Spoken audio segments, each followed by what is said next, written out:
you are overwhelmed with all the different Fujifilm recipes and you don't know which one to pick, I got you.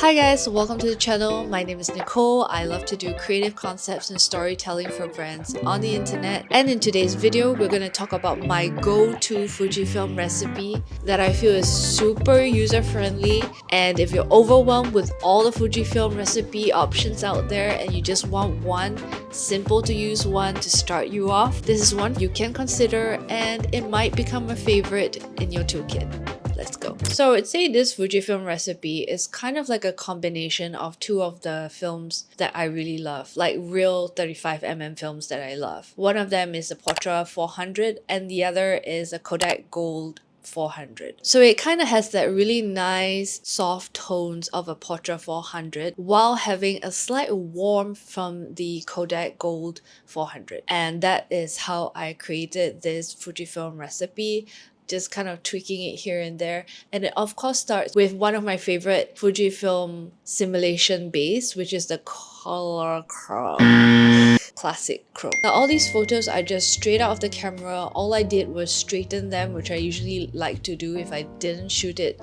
straight right in camera. I'm someone who doesn't like to do post-processing.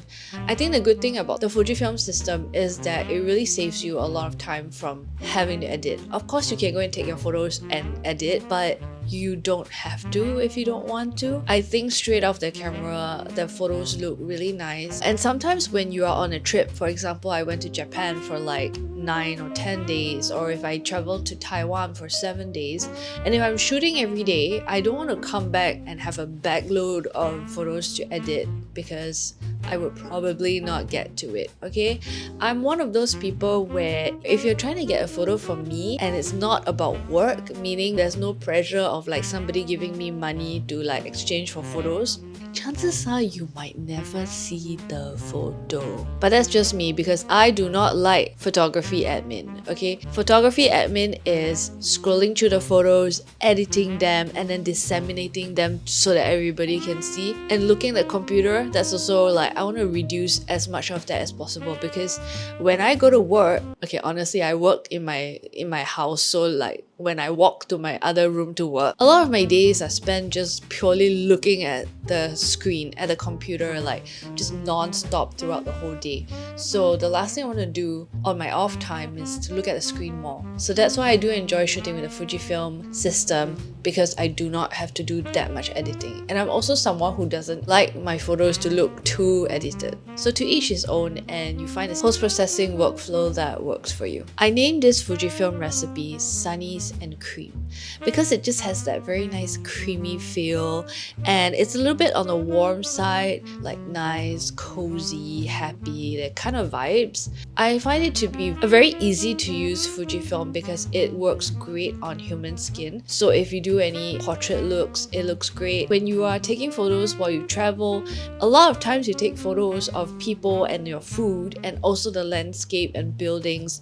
And I find like, while I enjoy using other Fujifilm recipes, what I notice is that for a lot of the Fujifilm recipes, it doesn't look so good for food. So food looks weird if it has like a greenish tinge to it, but like for this Fujifilm recipe, it works pretty well with food.